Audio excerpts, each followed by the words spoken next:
Sir ఒక్కరు అడిగితే భారతదేశంలో పుట్టిన ముస్లింలు అందరూ దేశభక్తులు కాదు, అట్లాంటి వాళ్ళందరినీ కలుపుకొని పోతామని చెప్తున్నారు. మీరు ఒక విషయం గమనించాలి, మీరు తప్పుగా విన్నారు. భారతీయ జనతా పార్టీకి సంబంధించిన వాళ్ళు సార్ ఒక్క నిమిషం, ఒకవేళ అది నేనేమన్నా చెప్పే విధానంలో తేడా వస్తే వచ్చుండొచ్చు, కానీ ఒక్క మాట వినండి, దయచేసి వినండి ప్లీజ్, చెప్పనే ఉన్నాను. భారతీయ జనతా పార్టీకి సంబంధించిన నాయకులు ఎలాంటి ముద్ర వేస్తున్నారంటే ముస్లిమ్స్ మీద, ఇక్కడ పుట్టిన వాళ్ళు, ఇక్కడ పుట్టిన ముస్లిమ్స్ ఎవరైతే ఉన్నారో వీళ్ళకి పాకిస్తాన్ మీదే ఉంటుంది తప్ప భారతదేశం మీద ఉండదు అని మాట్లాడుతూ ఉంటారు. కాబట్టి ఆ ఆలోచనే తప్పు, ఆ ఆలోచన తప్పు. ఈ దేశంలో పుట్టినటువంటి ముస్లిం సహోదరులు దేశభక్తితోనే ఇక్కడ బతుకుతారు అన్న విషయం చెప్పాలనుకున్నాను నేను. ఒకవేళ ఏదన్నా ఎవరికి ఎవరికి ఎవరికి పాకిస్తాన్ వాళ్ళకా, పాకిస్తాన్ వాళ్ళకి సపోర్ట్ చేస్తావా? పాకిస్తాన్ వాళ్ళకి సపోర్ట్ చేయం. పాకిస్తాన్ మీద నరేంద్ర మోడీ గారు యుద్ధం ప్రకటిస్తే, పాకిస్తాన్ వాళ్ళ మీద నరేంద్ర మోడీ యుద్ధం ప్రకటిస్తే ఆయుధాలు పట్టుకొని అందరికంటే ముందు మేమే అక్కడ ఉంటాం పాకిస్తాన్తో యుద్ధానికి. పాకిస్తాన్కి ఎట్టి పరిస్థితుల్లో సపోర్ట్ చేయం. నరేంద్ర మోడీ గారు ఏ నిర్ణయం తీసుకుంటారు, అమిత్ షా గారు ఏ నిర్ణయం తీసుకుంటారు, ఆ నిర్ణయాలకి మేము కట్టుబడి ఉంటాం. దేశం కాడికి వచ్చేసరికి మతం లేదండి. దేశం కాడికి వచ్చేసరికి దేశ ప్రజల రక్షణకు సంబంధించి వచ్చినప్పుడు మతం లేదు. పాకిస్తాన్ వాడు ఒకవేళ అటువైపు నుంచి క్రైస్తవుడే వచ్చిన, పాకిస్తాన్ వైపు నుంచి ముస్లిం వచ్చిన, పాకిస్తాన్ వైపు నుంచి హిందూ వచ్చిన, మన దేశ భద్రతకి ఏదైనా ఆటంకవాలంటే సైనికులతో పాటుగా మీ అందరితో పాటుగా క్రైస్తవ కుర్రాళ్ళు కూడా ఆయుధాలు పట్టుకొని ఈ దేశ రక్షణ కోసం నిలబడతారు. అది చెప్పాలనుకున్నాను. దయచేసి నేను చెప్పే విధానంలో బై మిస్టేక్లో మాట్లాడటం టంగ్ స్లిప్ అయింది. దయచేసి ఈ విషయంలో క్షమించండి. చెప్పండి ఎవరు కూడా ఎటు పొలిటికల్ గానీ ఏది కూడా క్రైస్తవ వైపు నిలబడలేదు, ఎవరు మాకు న్యాయం జరగలేదు అని చెప్పారు కదా. మరి ఇప్పటి వరకు కూడా ఏ వ్యక్తి చనిపోయినా, ఏ మతం వ్యక్తి చనిపోయినా కూడా 1-2 రోజులకే వదిలేశారు. కానీ పాస్టర్ ప్రవీణ్ చనిపోయినప్పుడు ఇది మత కలహాలు అవ్వకూడదు, అసలు నిజాలు ఏంటి అని చెప్పి దాదాపు 1 నెల రోజుల పాటు కృషి చేసి 400 పైగా సీసీటీవీ ఫుటేజ్లు బయటికి రిలీజ్ చేసి ఇది జరిగింది యాక్సిడెంట్ అని చెప్పి కూడా అందరికి వాళ్ళు చూపించే ప్రయత్నం చేశారు.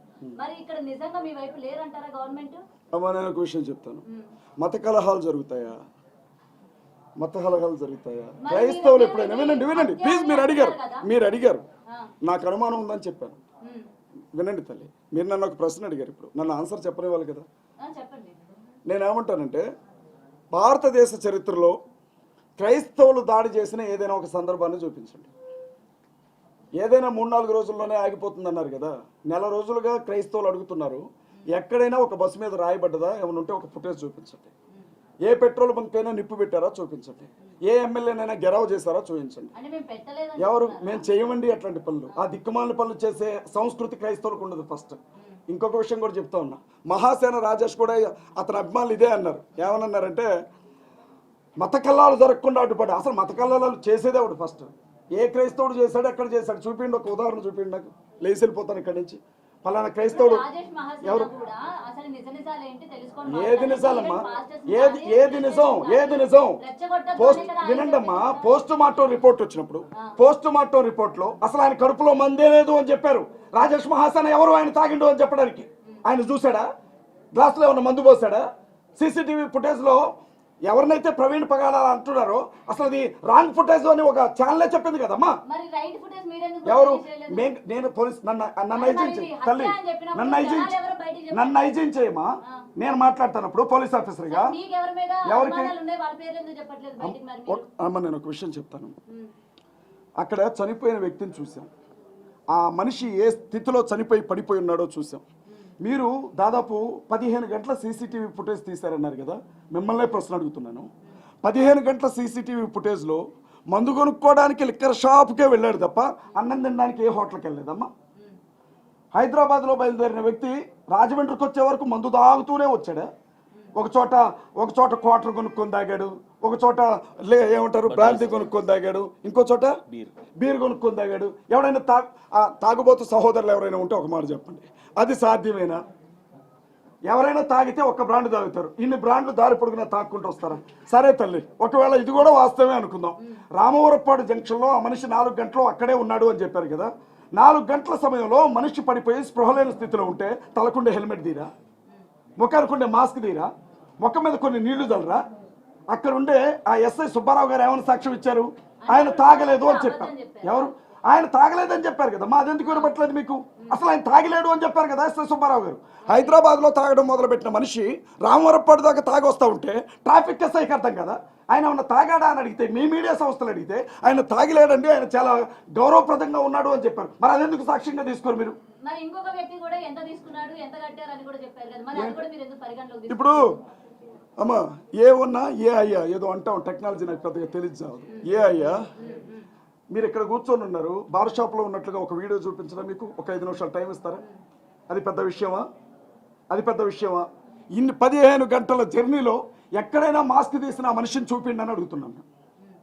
అరే ఉబ్బకి చచ్చిపోతారు కదమ్మా, ఉబ్బకే చచ్చిపోతారు కదా. ఈ 15 గంటల జర్నీలో ఎక్కడా మాస్క్ తీయలేదు, కానీ చచ్చిపోయిన చోట మాత్రం మాస్క్ జాగ్రత్తగా మడత పెట్టి పక్కన పెట్టాడు. బండి మీద ఉన్నటువంటి వ్యక్తి ముందు కింద పడితే బండి బాలకృష్ణ రేంజ్లో లేచి మీద పడ్డదట. అబ్బా, చెప్పేవాడు షేక్స్పియర్ అయితే వినేవాడు ఎర్రి పుష్పం అని. బండి బాలకృష్ణ లెవెల్లో లేచి మీద పడ్డదట. కళ్ళజోడు ఆడ బగిలిపోద్దు, నేను చచ్చిపోతే చచ్చిపోయాను కానీ కళ్ళజోడు బగిలిపోవద్దని ఇక్కడ ఉండే కళ్ళజోడు తీసి పక్కన పెట్టి చచ్చిపోయాడు పాపం కదమ్మా. మేము నమ్మాలి, అందుకే నమ్ముతున్నాం కదా తల్లి. ఇప్పుడు నువ్వు కంప్లైంట్ ఇచ్చినా కేసు పెడతారు, మళ్ళీ ఇదొక చికాకు మాకు. నమ్మేస్తున్నాం, యాక్సిడెంటే నమ్మేస్తున్నాం, కానీ అనుమానాలు ఉన్నాయి. మరి అదే కదా, నమ్మమని ఎవరో చెప్పనప్పుడు, నమ్మమని ఎవరో చెప్పనప్పుడు ఎవరమ్మా ఎవరున్నారు మాకు? ఎవరున్నారు మాకు? ఎవరున్నారు మాకు? ఎవరున్నారు మాకు? మా తరపున ఏ రాజకీయ పార్టీ మాట్లాడింది? ఏ ఎమ్మెల్యే మాట్లాడాడు? మా తరపున ఏ పార్టీ అధికార ప్రతినిధి మాట్లాడాడు? మా తరపున ఎవరు మాట్లాడారు చెప్పండి? ఒక్క కేఏ పాల్ గారు మాట్లాడాడు. ఆయన ఎలా చిత్రీకరించారో ప్రజలందరికీ తెలుసు. హర్ష కుమార్ గారు మాట్లాడితే ఆయన అరెస్ట్ చేసి జైలుకి బయటికి తీసుకుపోయి ఇంటికి గుడ్డలను జింపి తీసుకొచ్చారు ఇంటికి. నిజమేనా కాదా? కొద్దో గొప్ప అనుమానం ఉంది అని మాట్లాడుతుంటే నాకు చేసిన సన్మానం కూడా చూశారు. ఇంకేం కావాలా?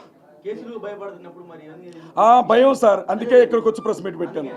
నాకు చాలా భయం, నాకు 24 గంటల భయం కేసులంటే, అందుకే ఇక్కడికి వచ్చి ప్రెస్ మీట్ పెట్టాను సార్. సార్ ఇప్పుడు తల్లి ఒక్క నిమిషం మీరు అవుతారా? నాకు బాధమ్మా, ఏనండమ్మా, ఒక్క నిమిషం నన్ను మాట్లాడినివ్వండి, ఒక్క నిమిషం మాట్లాడినండి. దానికి సమాధానం చెప్తాను. ఎవరికి పట్టలేదు, నీకు ఒక్కడికే ఎందుకు పట్టింది అని అడిగారు ఆయన. నేనేమంటున్నానంటే, నేను వేరు సార్, నేను మీకు కష్టం వచ్చినా నేను అలాగే మాట్లాడతాను.